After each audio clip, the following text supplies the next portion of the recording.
বলছে দাদা আমি স্বপ্নে দেখলাম আমরা 12 জনে আমরা 12 ভাই শস্য কাটতে জমিতে গিয়েছি আর প্রত্যেককে একটা করে আটি বেঁধে জমিতে রেখেছি শস্য কেটে একটা করে আটি বেঁধেছি আর জমিতে রেখে দিয়েছি বলছে তাই নাকি বলছে হ্যাঁ দাদা বলছি সেই জন্যই তো আমি তোমাদের কাছে বলতে এসেছি বলছে প্রত্যেকে আমরা একটা করে আটি বেঁধে রেখেছি তারপর কি হলো জানো দাদা বলছে বল কি হলো তারপর বলছে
বলছে তাই নাকি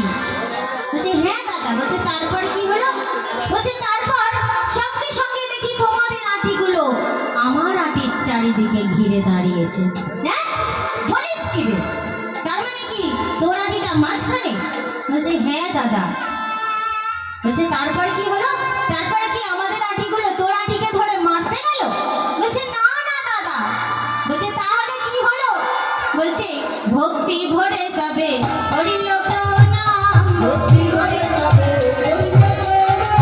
ভক্তি ভরে যাবে হরিল প্রণাম ভক্তি ভরে যাবে তারপরে আমি জীবা হেরিলাম ভক্তি ভরে যাবে হরিল প্রণাম তারপরে আমি জীবা হেরিলাম ভক্তি ভরে যাবে হরিল প্রণাম তারপরে আমি জীবা হেরিলাম ভক্তি ভরে যাবে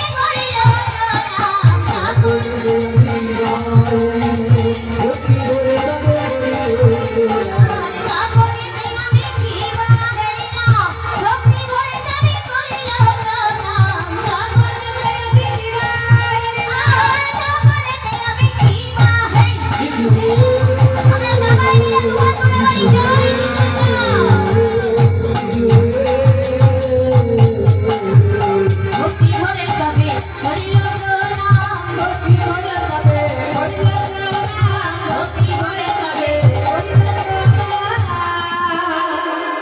বলছে হ্যাঁ দাদা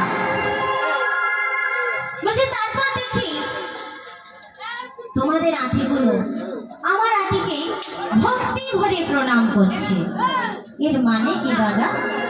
ও দাদা বলো না এমন স্বপ্ন তো আমি কোনোদিন দেখিনি দাদারা কিন্তু অত্যন্ত রেগে গেল হ্যাঁ জোসেফ বলে কি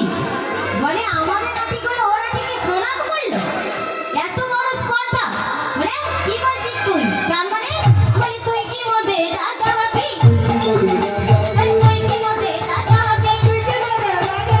আমরা কি করে রাজা হইব তুই কি মধ্যে রাজা হবি আমরা কি করে রাজা হইব তুই কি মধ্যে রাজা হবি আমরা কি করে রাজা হইব তুই কি মধ্যে রাজা হবি আমরা কি করে রাজা হইব তুই কি মধ্যে রাজা হবি আমরা কি করে রাজা হইব তুই কি মধ্যে রাজা হবি তুই কি মধ্যে রাজা হবি তুই কি মধ্যে রাজা হবি